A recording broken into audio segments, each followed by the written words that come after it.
Andito ngayon tayo sa Las Piñas, tinitingnan natin ang effect ng naging malakas na ulan sa nakaraang ilang araw. At mabuti naman, tama naman dahil sa binigay kong instruction sa DPWH, patuloy yung dredging na ginagawa. Ay mukhang nagkaroon naman ng epekto, hindi ganun kalala ang pagbaba, medyo nabawasan. Dati hanggang dibdib umaabot. Ngayon wala pa, hindi na hanggang kulang pa sa tuhod ang baha.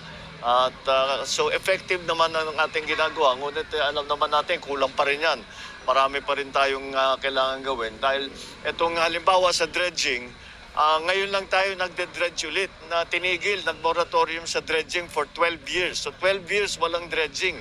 Kaya pababaw ng pababaw yung mga ilog natin, yung mga spillway natin. Speaking of spillway, ay kailangan na talaga natin tapusin yung spillway dito sa Las Piñas para may labasan yung tubig. At matagal nang natigil yung planong yan. That plan has been in the works for, I don't know, more than 10 years. Pero for whatever reason, hindi natin nabuo. At ngayon kailangan gagawin na natin. So I've given instructions to Secretary Vince na tignan na muna natin, balikan na natin ang mga plano. Tignan natin kung may kailangan palitan. But whatever it is, kung anong kailangan gawin, kailangan tapusin na natin, ilagay na natin yung spillway. Malaking bagay yan para sa pagbabaha ng NCR. Ang isa pang issue na nakita natin na nangyari ay yung nagbabaan yung sa Parañaque lalo ay yung nagbabaan ng ang basura. Nakita ninyo yung mga picture na punong-puno yung kanal, punong-puno ng basura na hindi naman galing sa Parañaque, galing sa ibang lugar yon.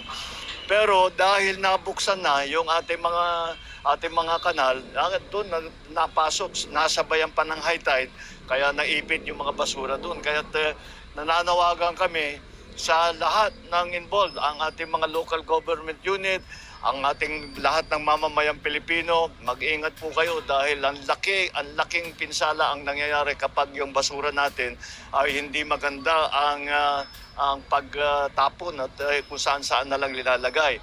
Kami naman dito sa pamahalaan ay itutuloy na natin yung waste to energy na program. Yun yung kinukuha yung basura at ito ay pinoprocess at ginagawang kuryente.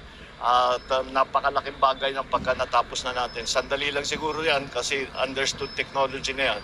Ngunit patuloy pa rin ang ating mga ginagawa, yung yung ating kontrabaha, yung project natin na ganoon, at patuloy pa rin ang dredging, pati kasama ang LGU. At ang LGU ay nakakasama na rin natin sa dredging at makikita natin ang effect na ito. Kaya kahit may baha pa ng kaunti, ay malaki ang binawas, hindi na ganun kalalim, una-una.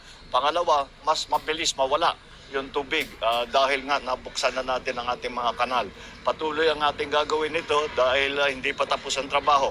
Marami pa tayong gagawin. Ngunit mukha namang effective yung ating nagawa na nasimulan itong taon na ito. Hindi natin titigilan hanggang matapos yan. Ang dredging talagang walang tigil yan. Tuloy-tuloy yan. Hanggat magawa natin ng paraan na maipon yung tubig bago pa bumaba. Yun ang yung talagang long-term plan dyan. Kaya patuloy ang ating mga pinaplano para sa flood control. Thank you.